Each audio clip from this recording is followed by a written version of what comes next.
our channel viewers. In today's video tutorial, we have covered in detail about the recent advances in the management of gastric cancer. Highlights of this video tutorial will be AJCC classification, anatomy, TNM staging, the lymph node station according to the Japanese classification, the extent of lymph node dissection as per the Japanese latest classification, lab versus open distal gastrectomy in early and advanced gastric cancer. Then we will discuss about perioperative chemotherapy and reconstruction option and Korean practice guidelines that we have covered in the last part of the video tutorial. TNM staging as per the AJCC 8th edition, it is just to cover it theoretically. TX primary tumor cannot be assessed. T0 no evidence of primary tumor. TIS it is intraepithelial tumor without invasion of the lamina propria. T1 is further divided into T1A and B. T1 is when the tumor invades the lamina propria and muscular mucosa or submucosa. T1A when the tumor invades the lamina propria or muscular mucosa, and T1B is invades the submucosa. T2, as I have already said in the other video tutorial, muscle layer involvement is T2 in all the organs except for the gallbladder, in which T1B is the muscle involvement because it lacks the submucosa. That we have to remember that T2 is involvement of the muscle layer except for the gallbladder. T3 is tumor penetrates the subserosal connective tissue without invasion of the visceral peritoneum or adjacent structure. We will understand this in more elaborative manner in the subsequent part of this video tutorial. T4A is tumor invades the serosa, visceral peritoneum, or that is it is perforates the visceral peritoneum. T4B is tumor invades the adjacent structure or organ, and that I have already said, that is liver, diaphragm, small intestine, pancreas and spleen. Lymph node stations are similar as in the esophageal cancer, that is N1 is 1 to 2, N2 is 3 to 6 and N3 is 7 and more. In the gastric cancer, N3 is further divided into N3A and B, and N3A is 7 to 15 and N3B is 16 or more lymph nodes.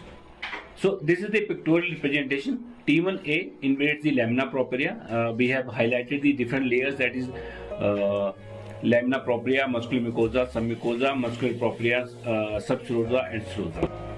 So T1B is when it invades the submucosa, T2 is when it invades the muscularis propria, whereas T3 is defined as tumor that extends to the muscularis propria into the subserosal tissue.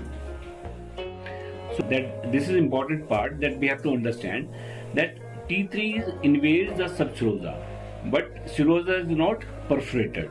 If the serosa is perforated, that is the visceral peritoneum perforated, then the tumor will be T4. So the T3 is invading the lesser omentum, but the omentum layers are intact. It is still T3 stage because there is no breach. The serosal layer is reflected on the leaf of omentum. So I hope this is clear from this picture, that if the tumor is invading the lesser curvature and the lesser omentum, but there is no actual perforation, it is still T3 tumor. Again, distal extension into duodenum does not affect the T3 state. That means if the tumor epicenter is in the stomach and it is involving the D1 part, it will be still labeled as T3 tumors. If there is a perforation of the visceral peritoneum covering the gastric ligaments or the omentum, as I said, then it will be classified as T4. I hope this point is clear to you. And if the adjacent structures of the stomach include the spleen, again transverse colon, liver, diaphragm, pancreas, abdominal wall, adrenal glands, kidney, small intestine and retroperitoneum. These are the adjacent structures, and involvement of these structures doesn't make the tumor metastatic, but it will be T4B. So now we will discuss about the Japanese classification. There is slight variation in the Japanese classification of gastric carcinoma. So in Japanese classification, it is so they have defined esophageal junction as area extending 2 centimeter above or below the esophageal junction. Clinically, they have defined the esophageal junction will be identified as one of the following, that is distal end of the longitudinal pulsating vessels in the lower esophagus at endoscopy, or the horizontal level of angle of haze shown by the barium examination. Third, criteria will be the proximal end of longitudinal fold of uh, gastric cardia of the stomach shown at endoscopy or barium, and fourth is level of the macroscopic caliber change of the resected esophageal stomach. It is important to remember, students, SCJ squamo-columnar junction does not always coincide with the esophageal junction, and one example will be Barrett's esophagus, in which the esophageal junction will be the squamo-columnar junction will recede higher.